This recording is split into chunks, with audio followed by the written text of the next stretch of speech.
Chapter 11. "Lower away," called Svengel. "Slowly now. Easy does it. A little more. Olaf, take up the slack there. Bring him left. Hold it. A little more. That's it." Tug, suspended by a large canvas sling that passed under his belly, showed the whites of his eyes as he soared high into the air, then swung out over empty space to be lowered gently into the last of the horse-holding pens that had been constructed in Wolfwind's midships. The wolf ship appeared at first glance to be nothing more than a large open boat. But Will knew this was a false impression. The central decked section that ran between the rowing benches was actually comprised of 3 separate watertight compartments, which gave the ship buoyancy in the event that a wave swamped it. The large sealed compartments also served as storage space for the booty that the crew liberated on their raids. Now, one of these compartments was being used to accommodate the 3 ranger horses and Horace's battle horse, Kicker. The decking had been removed and 4 small pens had been constructed for the horses. The job had been carried out so quickly and efficiently that it was obvious the Scandians had done it all before. The pens were a tight fit, but that would be all to the good if the ship struck bad weather. The horses would be less likely to slip and fall. In case of extreme conditions, Svengel and his men had prepared more canvas slings that would support the horses and prevent them from falling. Will slipped into the pen now with Tug and released the lifting sling that had been attached under his belly. He tied the little horse's halter to a ring in the front of the pen. Abelard, in the next pen, nickered a greeting. Tug looked nervously at his master. "What was that in aid of? Horses aren't supposed to fly," he seemed to be saying. Will grinned, patted his nose, and gave him half an apple. "Good boy," he said. "You won't be in here for long." The crew were dismantling the sheer legs they had assembled to lift the horses on board. The whole operation had gone smoothly. Kicker was the most highly strung of the horses, so he had gone aboard first. It was felt that he might panic at the sight of his brothers sailing in the air, legs dangling. If he didn't know what was coming, Holt said, he was more likely to behave.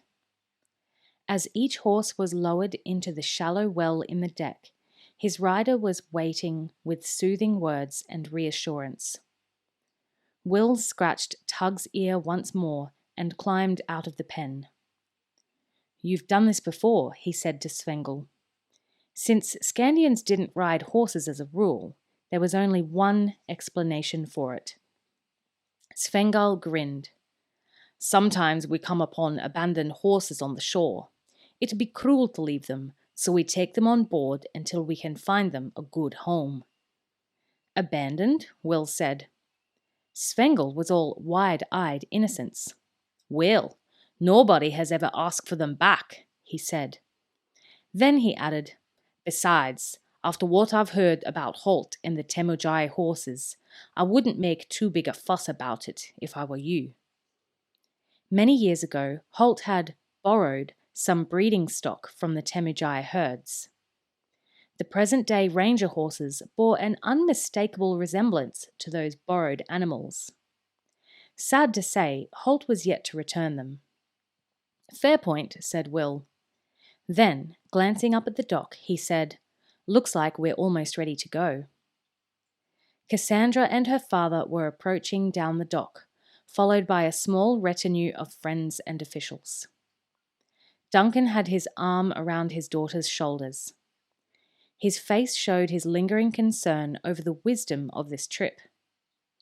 Cassandra, on the other hand, looked eager and alert. She was already feeling the many constraints of life in the castle slipping away.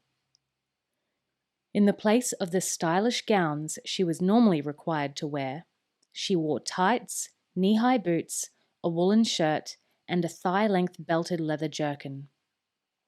She wore a dagger in her belt and carried a lightweight saber in a scabbard. Her other baggage followed behind, carried by 2 servants. The time she had spent in Scandia had taught Cassandra the value of travelling light.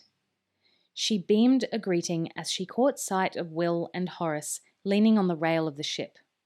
The 2 boys grinned back at her. Svengel, with surprising agility for a man of his bulk, stepped lightly onto the rail of the ship, jumped ashore, and approached the royal pair.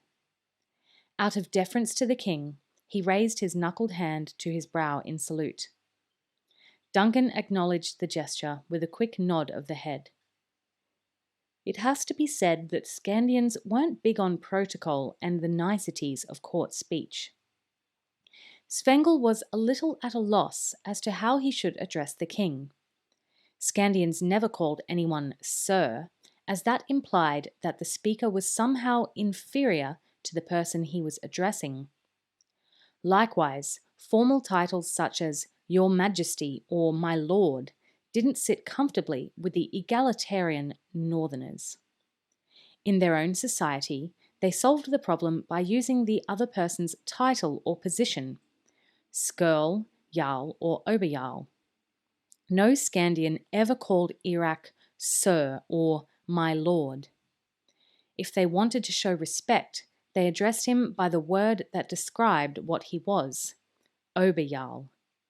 If that was good enough for his own ruler, Svengel thought, it should be good enough for the Araluan king. King, he said, you have Scandia's gratitude for the help you're giving us. Duncan nodded again. It didn't seem necessary to say anything in reply. Svengel looked at the now slim blonde girl at the king's side. And I know how difficult it must be for you to send your daughter on a mission like this. I won't deny that I have misgivings, Captain, Duncan replied this time. Svengel nodded rapidly. Then I give you this oath, my helmsman's oath. You're familiar with the helmsman's oath, King. I know no Scandian will ever break it, Duncan said. That's true. Well, here's the oath, and it binds me and all my men. We will protect your daughter as if she were one of our own.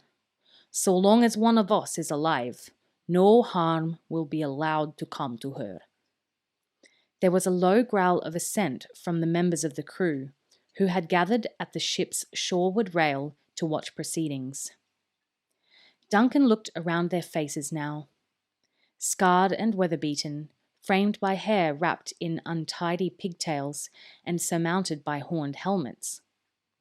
Duncan was a big man, but the Scandians were built on a massive scale. They were bulky, hard-muscled, and well-armed. And the faces showed one more thing: determination to uphold their leader's oath.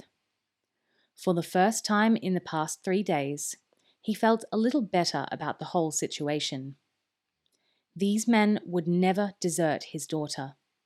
They would fight tooth and nail to defend and protect her. He raised his voice a little so that his answer was aimed not just at Svengel, but at the entire crew. Thank you, men of Wolfwind.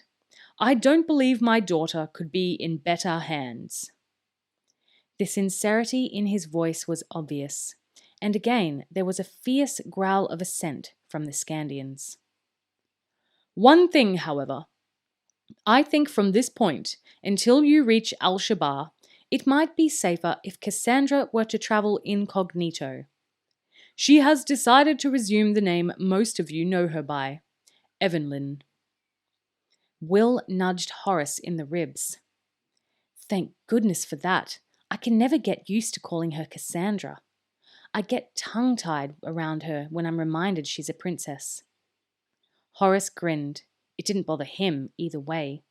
But then, stationed at Araluan as he was more used to seeing Cassandra on a day-to-day basis. Evenlyn, as she would now be known, hugged her father one more time. They had already gone through prolonged goodbyes in private. Then she glanced up at the pennant streaming from the masthead, her personal pennant depicting a stooping red hawk. "In which case, we'd better have that down for the time being," she said. As one of the crew moved to the halyards to lower the flag, her father muttered to her, "Make sure you get it back this time. I'm not sure I like the idea of a gang of freebooters sailing under your pennant." She grinned and touched his cheek with her hand. "You're right. It could be embarrassing at a later date." She moved away from him and stepped lightly aboard the ship, taking Axel's hand to steady herself as she did so. "Thank you," she said. He flushed and nodded, mumbling something indiscernible as she moved to the stern where her companions were waiting. "Anything else?" Svengel asked, and Holt pointed to the east. "Let's get going," he said. "Right! Up oars!"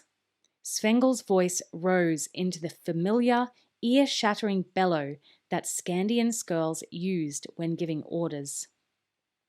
The rowing crew clattered into their benches, unstowing their oars and raising the 3-meter-long oak poles vertically into the air. "Cast off and fend!" The line handlers cast off the bow and stern lines that had held Wolfwind fast to the jetty. At the same time, 3 other crewmen placed long poles against the timbers of the jetty and pushed the ship clear, setting it drifting out into the current. As the space between ship and shore widened, Svengel called his next order. "Down oars!" There was a prolonged clatter of wood on wood as the 16 oars were slotted into their rowlocks down the sides of the ship. The blades were cocked forward towards the bow, poised just above the water, ready for the first stroke. "Give way all!" Svengel ordered, seizing the tiller. The oar blades dipped and the rowers heaved themselves backwards against the oar handles. Wolfwind surged forward through the water, and the tiller came alive in his hand. The bow oarsman on the port side called for another stroke, and the speed increased as a small bow wave began to chuckle at the wolf ship's prow. They were under way at last.